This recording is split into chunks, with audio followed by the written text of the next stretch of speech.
for today's video guys, maaga po tayong alis para maaga din po kami makauwi. 3 guard muna madadaanan mo bago ka makapasok sa subdivision na yan. So yan, kami din nagtanim sa paligid na yan. Yung papasok ng guard, yung nakikita nyo lahat, kami po yung nagtanim.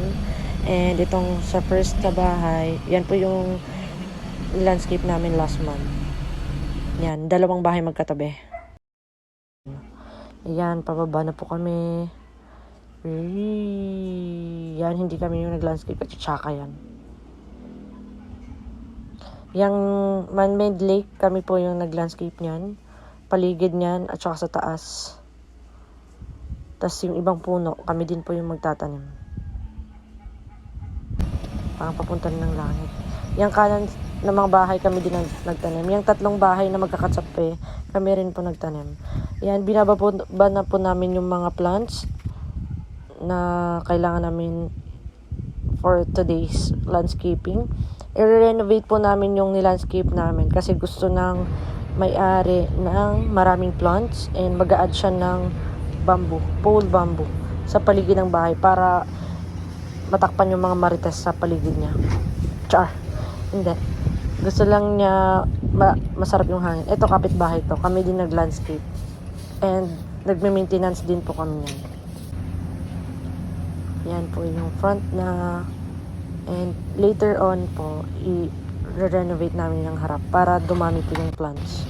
Nilagyan po namin ng bamboo yung paligid ng bahay. And flowering plants sa baba. Yan, pakuya-kuya-kuy lang ako kasi nagbabantay pa ako sa kanila. Baka sila kumain ng damo. Char. Yan.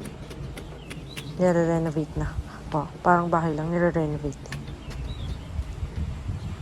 Yan. Maganda naman yung mga plants namin, pero gusto lang ng mayari ng marami. Ganyan talaga pag mga mayayaman, guys. Kailangan magsayang ng pera. Sayang naman kung nakatambay lang sa bank. Yan, mag-i-add na po yung plants na yan. 3 lang po yung tauhan namin since magaan lang po yung work na gagawin namin. Ililipat lang ibang plants and magdadagdag lang ng bamboo. Hindi po namin kailangan ng maraming tao. Kasi mahal po yung labor. Madaming papakainin. Kailangan po linisin after kasi medyo masungit yung may-ari. Hindi naman masungit. Hindi lang nagpapakita kasi baka kidnapin daw namin. Yan. Para masarap po yung hangin sa paligid. Kaya nilagyan ng bamboo sa paligid. Yan. Sa likod, maki po yung pinalagay niya. Kasi ayaw niya matakpan yung view. And sa gilid, nilagyan po namin ng bagong grass kasi namatay po yan.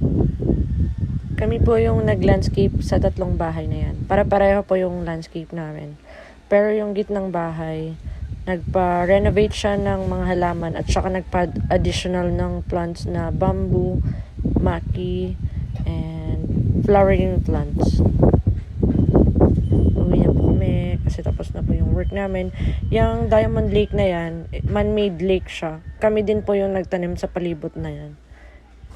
Hindi pa makikita kasi buong paligid niyan may bougainvillea. Tapos dun sa top, meron kaming tinanim na mga halaman din. Yun o.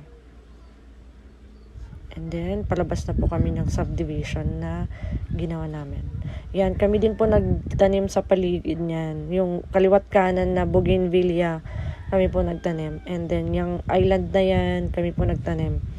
1 month namin po yan tinanim. Pati ito yung right side na to, kami din po yan nagtanim.